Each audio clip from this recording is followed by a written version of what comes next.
Welcome to the Fit Life for Busy Parents podcast. My name is Coach Cam, and my mission here is simple. I want to empower you as a busy parent to go out there and regain energy, confidence, and your identity, regardless of how busy your schedule is, through a series of proven strategies. So, what I've been doing over the last handful of months now is really prioritizing my personal development. And one thing that I actually started doing, which super unlike me, is reading the Bible. And I'm not someone who's religious. I grew up in a very secular household, very, almost actively against religion, right? Myself and just family members that I have in general. And so I started reading Bible because of the fact that one, I made a promise, right?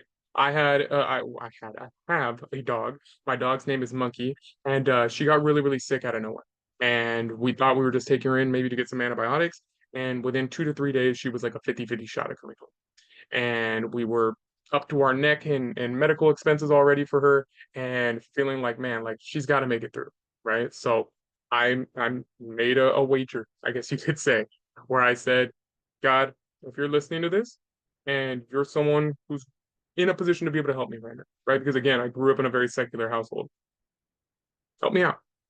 Bring my dog home this weekend, right? Because it was like Thursday night, maybe Friday afternoon, I can't remember.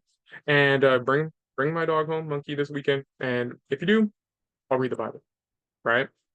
My dog made a miraculous turnaround, right? Ended up coming home, and so immediately I actually went to Barnes and Noble and I bought it on Amazon because it was a little bit cheaper. I don't know whether that's a good thing or a bad thing, but I ended up getting it. And I'm not super far into it. I'm in Exodus, I'm 135-ish pages in. And obviously I'm reading the Old Testament at this point. But the one thing that I've taken away from this, right? Although, again, I have my own biases and stuff, is the idea of obedience and faith. And obviously faith is a huge part of religion, right? A huge part of spirituality, obviously. But I think being able to see how often people question things that, again, I'm not in their shoes. I don't know, the Israelites back then and what they were going through and what they actually experienced, right? The book is obviously going to be kind of sped fast forward, and I'm not going to know what every waking moment was like, right?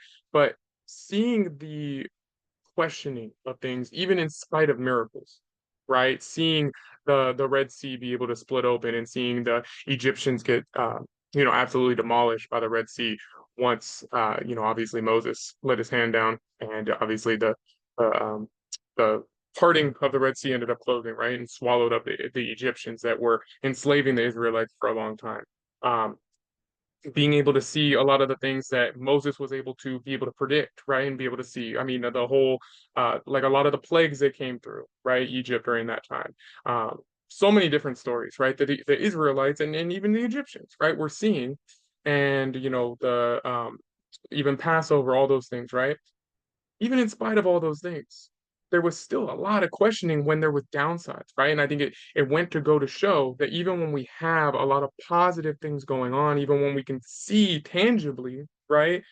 Wow, there's a lot of blessings here, a lot of things that I'm thankful for, a lot of things that seem like, and this is a miracle, right? Look at how much my life has changed. I went from being a slave to being out in the desert area, right? Whatever, I forget like the exact name of certain places that they're in, but like being able to have like the food just be dropped in the morning and I can go outside and I can pick up as much as my family needs. And then, going on this, the sixth day having double the food because the seventh day is going to be the Sabbath, right? And there's going to be a day of rest. So I'm going to have all this seeing all those miracles, but then still being like a couple, let's say a week later when they don't have as much food, or maybe they're lacking water and they're like, well, why would you put us through this, Moses? You should have left us with the Egyptians to be slaves. And it's like, your life is so astronomically changed. But because humans, right, the way that we see things is that we hit a milestone, right? And we kind of celebrate it. We're happy about it for a very small period of time. And then we have a bigger goal. We have a new thing that we want to be able to achieve or a new thing that we need. So I'm going to be mad if I don't get that, right? I think that leads into so many other areas of life that have nothing to do with the Bible, really, but go to tell a lot about the human mindset and the human psyche, right? In terms of, for example, let's say that you're on a fitness journey and you lose 5 pounds, right? 5 pounds is great. Maybe it's only been a week and a half and you're excited, right? Then you celebrate that, right? You're excited. You're like, hey, I'm going to the gym. I'm buying myself some new gym clothes, whatever, right? And then let's say another 2 weeks go by and you lose 2.5 pounds, but it's not 5 pounds. And it's been double the amount of time, let's say.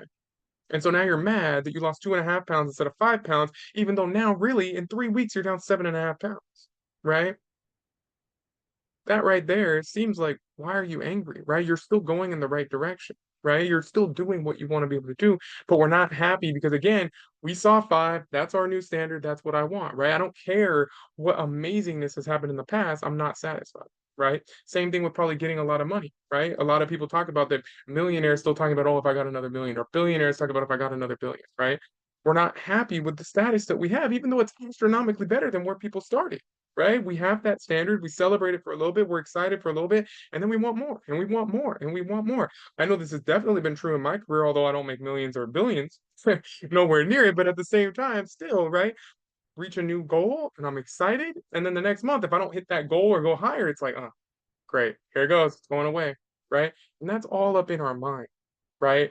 We need to have the faith and kind of submit a little bit, whether that's to, again, universal intelligence, God, whatever you believe in, right?